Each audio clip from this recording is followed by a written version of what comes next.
خلکی هرم کردستان جالی بغداد و یا بردامه اف ایرشه جهاتین سر روشه برفتی و بن عمل سروی پرسیت راستین و مهوانه که مدهبت برای سواء الحازم شروع و کار سیاسی البغداد کودی پاوک راستا خود گل مدابت هم ده بحث می برای سوال گلک سپاس کوهین گل مدانه از هر دو مجارا پیک وگریدم یا یکی نچاره سر کرنا هنارتنا پرساموچه و برسی کرنا خلکی هرم کردستان جالی بغداد و او اف ایرشه جالی گروپن جدر و یاسایت نکردن سر هرم کردستانه شروع و بو وی روشی چیت ناو هرم کردستانه کو بغدا و گروپن چکداری جدر و یاسایت برانبری خلکی بکارتینن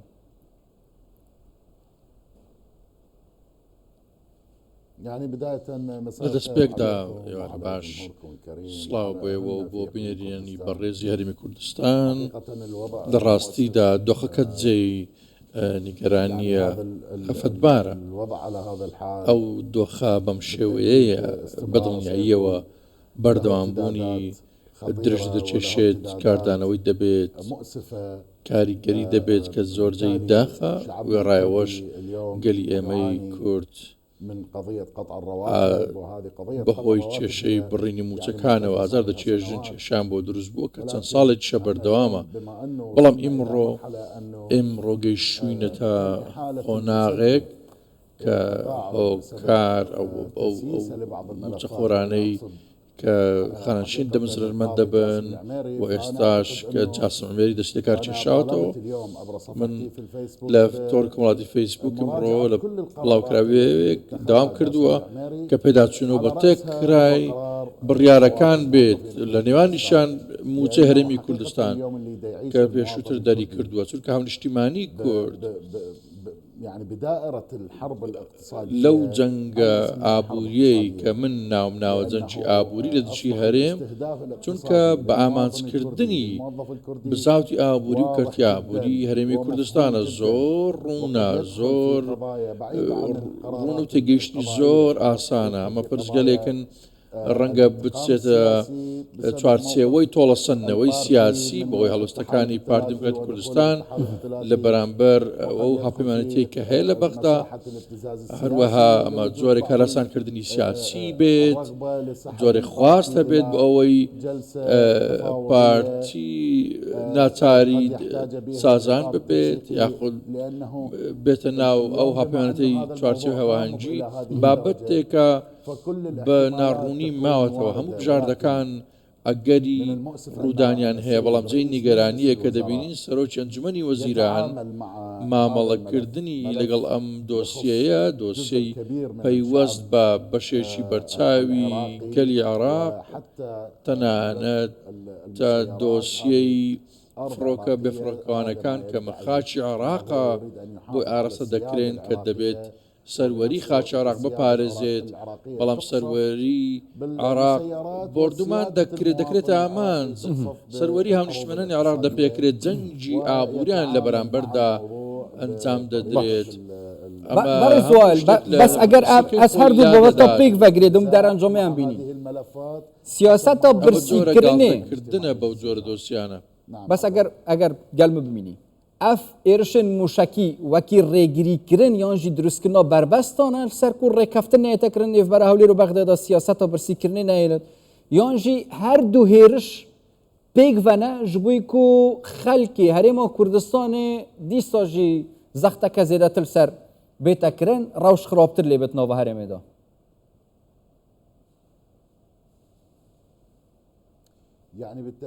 بەدڵنیاییەوە ئەمە سیاست نییە ئەمە زۆرە هاکەزاییە لە پێڕۆکردنی کاری سیاسی سادەییە ئامانجەکە ئەوەیە برسیکردنی هاونیشتیمانی کووردە چونکە دەرەنجامەکە ئەوەیە کە هاوڵاتی کورد تووشی قات و بڕی و برسێتی بێت حکوومەتی هەرێمی کوردستان دەبینین ئێستا بە تایبەتمەندی خۆی هەیە ئێستا زان پێکەوتوی هەرە سەرچی هاونیشتیمانی کووردە ڕەنگەمە کاریگەریم کەمتر بێت لەسەر بژێری سیاسی چوارچێوەی هاواهەنگیوە بەرهەمەکانیان و سەرۆکوزیران کە لەو چوارچێوەیە ئەو جۆرە مامەڵانە خراپن لە کاتێکدا کە سیاسەتی کوردی سیاستێکی بەرهەڵستکاری نییە لە دژی حکوومەتی بەغدان، سیاستێک نییە لە دژی ڕژێمی سیاسی، تەنانەت ئەمانە هاوبەشن لە حکوومەت لەمان کە دەگەت باس لە پارتیش بکەین یەکێکە لە دامەزرێنەر هەرە سەرچەکانی ڕژێمی دوای ساڵی 2003 تێناگەین بۆچی حکوومەتی بەغداد بەو شێوێ لەگەڵ هەرێمی کوردستان و هاونیشتیمانی کورد مامەڵە دەکات بەو شێوازە. هیچ پارێزبەندێکی یاسایی، هیچ ڕامانێکی یاسایی نیشتیمانی سیاسی هەڵناگرێت لە ڕاستیدا. من لە هەولێر و چەند ڕۆژێک لەمەوبەر بینیم ئەو دۆخە ئابووری نالەبارەم بە چای خۆم بینی، بازاڕەکانم بینی کە دەبینی هەندێک لە بازاڕەکان لە مارکەکان بۆی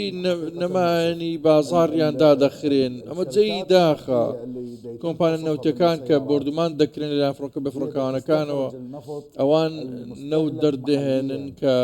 بۆ نێوەخۆی هەرێمی کوردستان سوودیان لێوەردەگیرێت. واتە تەنیا زیانگەیاندن نییە بە موچەخۆری هەرێمی کوردستان، بەڵام حکوومەت عێراق بێدەنگە بەرامبەرکردنە ئامانجی وێستگەی دابینکردنی بنزین و گاز. ئەمە سیاسەتێکی مەترسیدارە بگەینە ئەو قۆناغە، سیاسەتێکی مەترسیدارە. چ پەیوەندیەکەیە لە نێوان هاونیشتیمانیانی کوردستان و پرسە سیاسەکان بۆ دۆسەکان تێکەڵ دەکرێت، وێڕای ئەوەش پێویستە پابەندیەکی تەواوەتی هەبێت، پرس و دۆسیەی موچە لە چوارچێوەی بودجێ هەرێمی کوردستان بگەڕێتەوە، چارەسەری بۆ دەزرێتەوە. بەڵام تایبەتیشی گەلە شروعەکاری سیاسی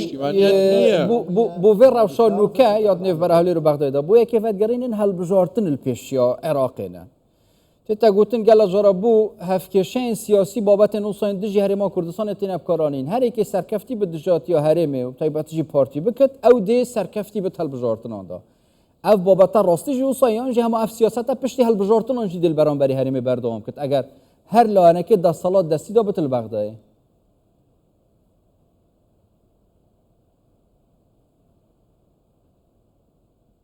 يعني هي بالتالي هسه 2000 ئەمە تێی ناگەم بەر لە هەڵبژاردن هەندێشتی وەها پێنگاوی وەها بەهاوێژدن لە بەرژەندی چێ دەبن ئەمان جێی داخە جێی خەفەتباریە کە ئەو دۆسیە تاکە دۆچەکە بتوان سوودی وەربگرن ئەویش لە بانکەشە هەڵبژاردنەکانە. بەڵام ڕاستیە دەبێت بزانین گەلی عێراقیش هەموو شاهد و گەواهیدارە دەزانن کە دوای هەموو هەڵبژاردنێک هەموو ئەو ڕژێمانە هەموو پێکاتە سیاسیانە ڕوو دەکەنە شوێنی مانەوەی بەڕێز مسعود بارزانی بۆ داواکردن لێی بۆ ڕەزامەند بوون، بەشدار بوون و شەریک بوون لە حکوومەتی داهاتوو. ئەوانەی ڕابردووش کە دامەزراونەوەی لە داهاتووش پێک دەهێندرێن بە هەمان شێوە. بۆیە من دژاتی ئەو جۆرە ڕەوتم پێ خراپە لە هەمان کات دەرەنجامی ئەو سیاسەتە پێم وایە گەلی عێراق بریندار دەکات، ئازاری پێدەگەێنێت. چاپۆشیکردن لە بردومانکردنی خاچی عێراق سیاست نییە، ئەمە سیاسەتی ڕوون نییە، ئەمە خزمەتی عێراق ناکات. ئەگەر بێت و باسلەوە بکرێت کە کورد بردومان بکرێت تاوەکو ناچار بە ڕێکەوتێک بکرێن، ئەمە کێشەدارە. ئەمە لە عێراقێکی فرە پێکهاتەی نەژادی جیاواز مەزهەب و ئاینی جیاوازی تێدایە. بەبێ سازان و هاوبەشی سیاسی ناتوانرێت هیچ بێتە ئاراوە. بەڵام بەو شێوێ مامەڵەکردن بۆ ئەوەی ئەو پێکهاتەیە بەهێز بکرێت، ئەویتر لەسەر حسابی لاواز بکرێت، ئەمە ناچێتە ڕێوە. دەزانن کە لە پرس و دۆسیەی حکوومەت یەکێتی نیشتیمانی لەگەڵیان بووە. ئایا هاونیشتیمانی کوردی سولێمانی کە موچە وەردەگرێت و ئێستا ئەو پارێزراوە لەو دۆخە، ئایا بارودۆخەکەی بە هەمان شێوە نەئاسایی و دەراسانیە؟ بێگومان بە هەمان شێوە زەرمەندە، کەواتە ئەمە سیاسەتێکی ڕوون نییە لە چوارچەوەی ئەخلاقیات و ڕەوشت و ئاکاری دۆسی سیاسی و مامەڵی سیاسی نییە برسیکردنی خەڵکی کوردستان لە بەرپرسیارەتی حکوومەتی بەغدایە لەسەر ئەستۆی ئەوانە ئەمە شکستە لە مامەڵەکردن و ئیدارەدان من دژی جیاخواز و سربەخۆی کوردستان وەڵام ئێستا پاڵپشتی دەکەم لەگەڵ گەلی کوردستان ئەگەر داوای سربەخۆیی بکات ئایا هاونیشتیمانی چۆن دەبێت موچەوەر نەگرێت چۆن دەبێت چارەکە موچەوەر بگرێت ئەمە هاونیشتیمانی باشوور بەرگە دەگرێت ئەمان لێ قبول دەکات قال لك سپاس برای سوال حازم شروعکاری سیاسیش بەغدا هندی المەدا سپاس بووە خەلکی هەرێما کوردستانی ژاڵی بەغدایە یا بەردەوامە ئەف ئێرشەژی هاتینە سەر ڕەوشەی بەرەفکیڤە بن ئەم سەرڤێ پرسێت ڕاوستین و میهوانێکی مەدەهەبێت برای سوال حازم شروعکاری سیاسی البغدای کو دپاوک راستا خود گل مدابت هم ده بحث کنیم برای زوال گلک سپاس کو هین گل مدانه از هر دو مجارا پیک وگریدم یا یکی نچاره سر کرنا هنارتنا پرساموچه و برسی کرنا خلکی هرما کردستان جالی بغدای و او اف ایرشه جالی گروپن جدر و یاسایت نکرن سر هرما کردستانه شروعه او بو ویر روشی چیت ناو هرما کردستانه کو بغدا و گروپن چکداری جدر و یاسایت برانبری خلکی بکارتینن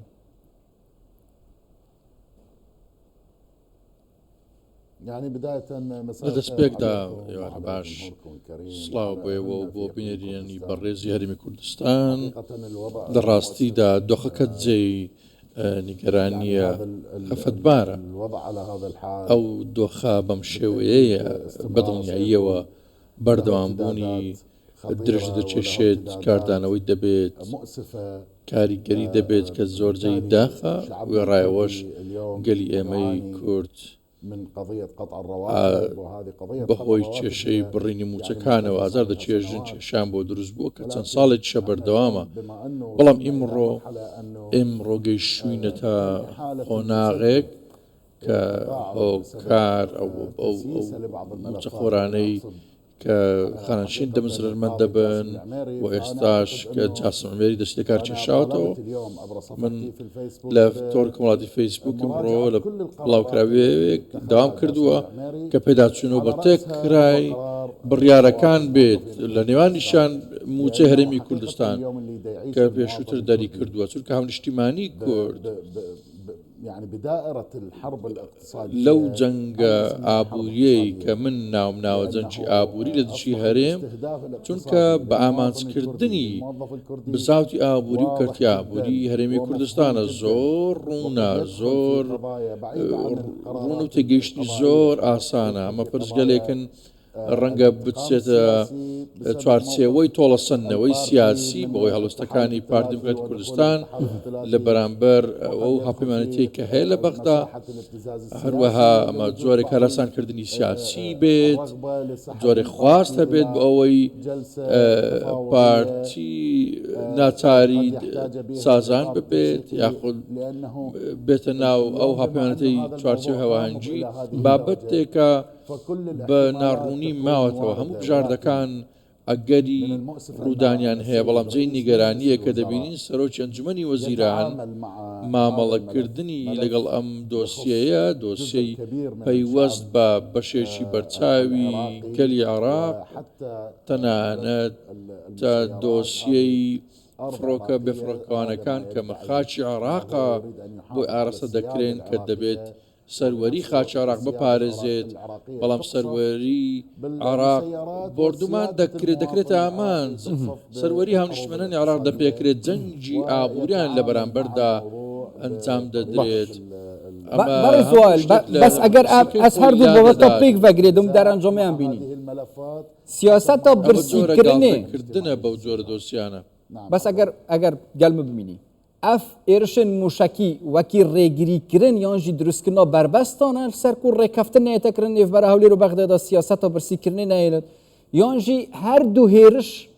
پیگ ونه جبوی کو خلکی هریما کردستان دیساجی زخته که زیده تل سر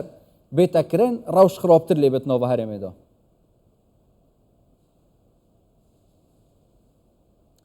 يعني بالتأكيد بەدڵ نیاییەوە ئەمە سیاست نییە، ئەمە زۆرە حاکەزاییە لە پێڕۆکردنی کاری سیاسی سادەییە. ئامانجەکە ئەوەیە برسیکردنی هاونیشتیمانی کووردە، چونکە دەرەنجامەکە ئەوەیە کە هاوڵاتی کورد تووشی قات و بڕی و برسێتی بێت. حکوومەتی هەرێمی کوردستان دەبینین ئێستا بە تایبەتمەندی خۆی هەیە، ئێستا زان پێکەوتوی هەرە سەرچی هاونیشتیمانی کووردە. ڕەنگەمە کاریگەریم کەمتر بێت لەسەر بژێری سیاسی چوارچێوەی هاواهەنگیوە بەرهەمەکانیان و سەرک و زیران کە لەو چوارچێوەیە ئەو جۆرە مامەڵانە خراپن لە کاتێکدا کە سیاسەتی کوردی سیاسەتێکی بەرهەڵستکاری نییە لە دژی حکوومەتی بەغدان، سیاسەتێک نییە لە دژی ڕژێمی سیاسی، تەنانەت ئەمانە هاوبەشن لە حکوومەت. لەمان کە دەگەت باس لە پارتیش بکەین یەکێکە لە دامەزرێنەر هەرە سەرچیەکانی ڕژێمی دوای ساڵی 2003 تێناگەین بۆچی حکوومەتی بەغداد بەو شێوەیە لەگەڵ هەرێمی کوردستان و هاونیشتیمانی کورد مامەڵە دەکات بەو شێوازە. هیچ پارێزبەندێکی یاسایی، هیچ ڕامانێکی یاسایی نیشتیمانی سیاسی هەڵناگرێت لە ڕاستیدا. من لە هەولێر و چەند ڕۆژێک لەمەوبەر بینیم ئەو دۆخە ئابوورینا لەبارەم بە چای خۆم بینی، بازاڕەکانم بینی کە دەبینی هەندێک لە بازاڕەکان لە مارکەکان بۆی نەمانی بازاڕیان دادەخرێن. ئەمە جێی داخە کۆمپانیا نەوتەکان کە بردومان دەکرێن لەلایەن فڕۆکە بەفڕۆکەوانەکانەوە، ئەوان نەوت دەردەهێنن کە بۆ نێوەخۆی هەرێمی کوردستان سوودیان لێوەردەگیرێت. واتە تەنیا زیانگەیاندن نییە بە موچەخۆری هەرێمی کوردستان، بەڵام حکوومەتی عێراق بێدەنگە بەرامبەرکردنە ئامانجی وێستگەی دابینکردنی بەنزین و گاز. ئەمە سیاسەتێکی مەترسیدارە بگەینە ئەو قۆناغە، سیاسەتێکی مەترسیدارە. چ پەیوەندیەکەیە لە نێوان هاونیشتیمانیانی کوردستان و پرسە سیاسەکان بۆ دۆسەکان تێکەڵ دەکرێت، وێڕای ئەوەش پێویستە پابەندیەکی تەواوەتی هەبێت، پرس و دۆسیەی موچە لە چوارچێوەی بودجێ هەرێمی کوردستان بگڕێتەوە، چارەسەری بۆ دەزرێتەوە. بەڵام تایبەتیشی گەلە شروعەکاری سیاسی بۆ vê rewşa nûke ya nêvbera Hewlêr û Bexdayê bû yekê vedgerînên helbijartin li pêşiya Iraqê ne. Tê gotin gela jara bû hevkêşeyên siyasî babetên ûsayên dijî Herêma Kurdistanê têne bikaranîn. Herêkê serkeftî bi dijatiya herêmê û taybetî partî bikit, ew dê serkeftî bi helbijartinan da. ev babeta rastî jî wisa yan jî hema ev siyaseta piştî hilbijartinan jî dil beramberî herêmê berdewam kir. Eger her layanekê destsalat destî da bitil Bexdayê.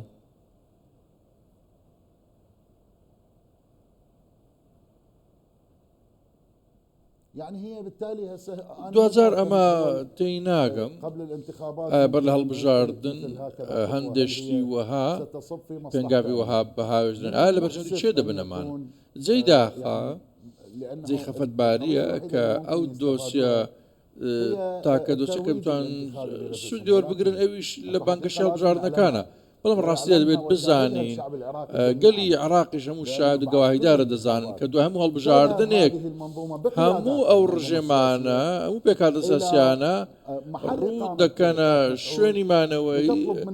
بەڕێز مەسعود بارزانی بۆ داواکردن لێی بۆ ڕەزامەند بوون، بەشدار بوون و شەریک بوون لە حکوومەتی داهاتوو ئەوانەی ڕابردووش کە دامەزراونەوەی لە داهاتووش پێک دێنرێن بە هەمان شێوە. بۆیە من دژاتی ئەو جۆرە ڕەوتم پێ خراپە و لە هەمان کات دەرەنجامی ئەو سیاسەتە پێم وایە گەلی عێراق بریندار دەکات، ئازاری پێدەگەێنێت، چاپۆشیکردن لە بردومانکردنی خاچی عێراق سیاست نییە، ئەمە سیاسەتی ڕوون نییە، ئەمە خزمەتی عێراق ناکات. ئەگەر بێت و باس لەوە بکرێت کە کورد بردومان بکرێت تاوەکو ناچار بە ڕێکەوتێک بکرێن، ئەمە کێشەدارە. ئەمە لە عێراقێکی فرە پێکهاتەی نەژادی جیاواز مەزهەب و ئاینی جیاوازی تێدایە. بەبێ سازان و هاوبەشی سیاسی ناتوانرێت هیچ بێتە ئاراوە، بەڵام بەو شێوەیە مامەڵەکردن بۆ ئەوەی ئەو پێکهاتەیە بەهێز بکرێت ئەویتر لە حسابی لاواز بکرێت ئەمە ناچێتە ڕێوە دەزانن کە لە پرس و دۆسێ حکوومەت یەکێتی نیشتیمانی لەگەڵیان بووە ئایا هاونیشتیمانی کوردی سلێمانی کە موچەوەردەگرێت و ئێستا ئەو پارێزراوە لەو دۆخە بارودۆخەکەی بە هەمان شێوە نائاسایی و دەراسانیە بێگومان بە هەمان شێوە زەرمەندە کەواتەمە سیاسەتێکی ڕوونیە لە چوارچەوەی ئەخلاقیات و ڕەوشت و ئاکاری دۆسی سیاسی و مامەڵی سیاسی نییە پرسیکردنی خەڵکی کوردستان لە بەرپرسیارەتی حکوومەتی بەغدایە لەسەر ئەستۆی ئەوانە ئەمە شکستە لە مامەڵەکردن و ئیدارەدان من دژی جیاخواز و سەربەخۆی کوردستان وەڵام ئێستا پاڵپشتی دەکەم لەگەڵ گەلی کوردستان ئەگەر داوای سەربەخۆیی بکات ئایا هاونیشتیمانی چۆن دەبێت موچەوەر نەگرێت چۆن دەبێت چارەکە موچەوەر بگرێت ئەمە هاونیشتیمانی باشوور بەرگە دەگرێت ئەمان لێ قبول دەکات قال لك سپاس برای سوال حازم شروع کاری سیاسیش بەغدە هەندی ئەلمەدا بوون سپاس بووە